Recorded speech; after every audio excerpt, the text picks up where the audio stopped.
श्री गुरुचरित्र अध्याय 45 श्री गणेशाय नमः। नामधारक म्हणे सिद्ध मुनी श्री गुरुचरित्र तुम्ही देखिले नाही, तुमचे भाग्य काय काय वानुवदनी परब्रह्म देखिले असे मागे कथानक सांगितले। श्री गुरु संगमी राहिले पुढे काय अपूर्वर्तले निरुपावे दातारा सिद्ध सांगे नामधारकासी ऐकवत्सा विस्तारेसी विचित्र झाले येरे दिवशी एक चित्ते परियासा नंदी नाम एक ब्राह्मण सर्वांगी कुष्ठश्वेतवर्ण तुळजापुरा जाऊन वर्ष 3 आराधिले 3 संवत्सर उपवास द्विज कष्टला बहुवस निरूप झाला सायासे चंदला परमेश्वरी जवळी जवळी जाणे नाना परी कष्टता स्वप्न झाले अवचिता तुवा जावे त्वरिता गाणगा ग्रामस्थानासी तेथे असती श्री गुरु त्रयमूर्तीचा अवतार वेश धरिल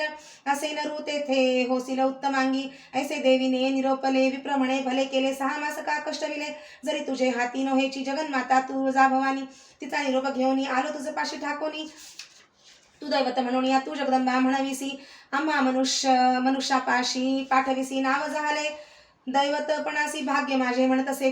पहिलेची जरी निरोप देतई तुगे कष्ट कासया होत दुराशा धरली चित्त म्हणून दुःख करी नाना परी म्हणे मज बरवे होणे अथवा आपुला प्राण देणे ऐसे बोलोनी निर्वाणे विप्रधरणे बैसला सकळ भोपे म्हणती तयासी आजी स्वप्न झाले आम्हासी छळन न करी गा देवीसी निरोपा सरसी जाई वेगी तू तरी आता नच जाशी आम्हा निरोप झाला ऐसी बाहेर घालू तुम्हासी देवळात येऊन येदू गाणगा ग्रामासी आला मठी पुसव लागला भक्तजन सांगती त्याला संगमी आहे गुरुमूर्ती श्री गुरु आले मठात द्विज उभा होता चिंतित भक्तजन सांगती मात विप्र एक आला असे सर्वांगी असे श्वेत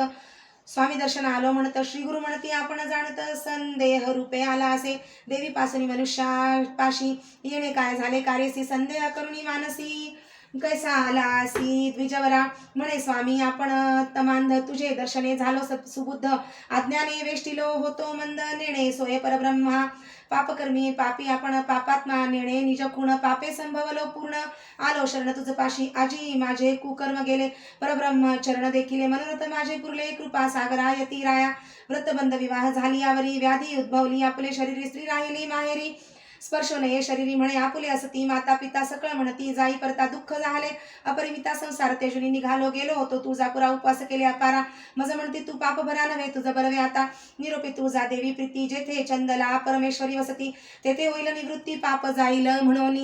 तेथेही कष्ट केले बहुत नव्हेची काही उपगत निरोप झाला जा म्हणत कृपामूर्ती तुझ पाशी देवता आपण उभगताती मनुष्य कैसे मज देखती निर्वाणी आलो तुम्हा प्रती निर्धार केला मरणाचा ऐसे करुणा वचन ऐकोनी श्री गुरु बोलती हासोनी सोमनाथ ब्राह्मण बोलावून निरोप देती न्याया संगमासी बरवा संकल्प सांगोनी स्नान करा षटकुळ भुवनी अश्वत्थ प्रदक्षिणा करवनी वस्त्रे टाका दूर त्याची नवी वस्त्रे द्या यासी शीघ्र आणा पारणेसी ऐसा निरोप देती त्यासी दोघे गेले झडकरी स्नान करुणी बाहेर आला शरीर वर्ण पालटला अश्वत्थ प्रदक्षिणा करू लागला सुवर्ण झाले सर्वांग वस्त्रे देती ब्राह्मणासी जीर्ण वस्त्रे टाकीती दुरेसी जिथे जेथे टाकीती ते भूमीसी क्षारभूमी होय त्वरित श्री गुरु म्हणती तयासी तुझी कामना झाली परी येसी सर्वांग आहे कैसी अवलोकोनी पाहे म्हणती पाहता सर्वांग बरवे झाले तावन मात्र जंगेसी राहिले पाहता त्याचे मन भ्याले म्हणे स्वामी असे थोडे श्री गुरुमूर्ती निरोपिती तयासी तू संशय करुणी आलासी मनुष्य काय करले म्हणून मानसी तेणे गुणे राहिले थोडे त्यासी असे एक प्रतिकार तू कवित्व सांगावे अपार आमुची स्तुती करावी निरंतर बरवे होईल तुझ मग नंदी नामा म्हणे स्वामीसी लिखित नेणे वाचायासी कैसे करू मी कवित्वासी मंदमती असे आपण श्री गुरु म्हणती द्विजासी मुख उघडी काढी जेवेसी विभूती शिंपिती तयासी ज्ञान उपजले ब्राह्मणा चरणांवरी ठेविला माथा उभा ठेला स्तोत्र करिता म्हणे स्वामी मी निर्णता सेवेसी नव्हे आराणुक मातेचे शोणित पित्याचे रेत संपर्क झाला जननी गर्भात जैसे सुवर्णमुशी असे कडत दिवस 5 बुद्बुदाकार 15 दिवस होय स्थिर एक रस होऊनी निर्धारत धी मी काय जाणे गुरु नाही पंचतत्वे मज मासे एक पिंड होय द्वय मासी शिर पाय तिसरे मासी सर्व अवयव नवद्वारे झाली मग पंचतत्वे होती एक वायू आप पृथ्वी तेजख प्राणाला तत्काळिक तधी स्मरण कैचे मज 5वे मासी त्वचा रोम 6वे मासी उच्छवास आम्हा 7वे मासी श्रोत्र जीवा मेद मज्जा दृढ झाली ऐसे 9 मास कष्ट होतो जननी ये गर्भात रुधिर विष्ठा मूत्रात कष्टलो भारी स्वामिया माता भक्षी उष्ण क्षार दुःख होय मज पारी ऐसे 9 मास वरी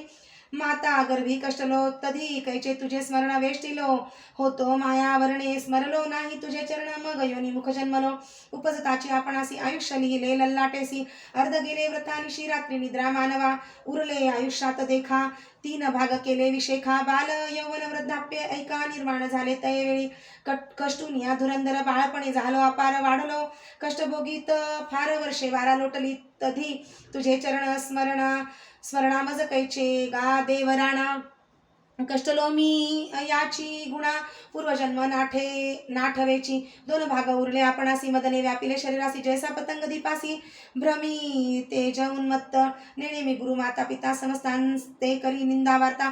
परस्त्रीवरी करी चिंता कुळ न विचारी ब्राह्मणा ते निंदा करी वृद्धाच्या चेष्टा करी अपारी मध्ये व्यापिले असे भारी नाठवी तुझे चरण मज मग वृद्धाप्य आले शरीरासी उबग होय स्त्रीपुत्रांसी श्वासोच्छ्वास कफेसी सदा खोकला होय मज अवयव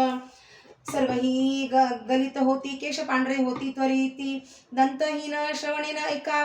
ऐकजेती दृष्टीन दिसे नासिक गळते ऐसा नाना रोगे कष्टता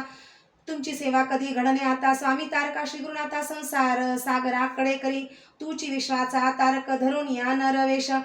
त्रयमूर्ती तुची एक परब्रह्मा श्री गुरुनाथा ब्रह्मदेवे आपणा देखा दुष्टाक्षरे लिहिली कपाळिका तैसेची होयनिका श्री गुरुचरणी लागता नंदी नामा स्तोत्र करिता श्री गुरु संतोषी अत्यंत भक्तांसी ऐसा निरभ देत कवीश्वर म्हणा यासी जे का शेष होते जंघेवरी तो तत्काळ गेले दुरी नंदी नामा आनंद करी राहिला सेवा करीत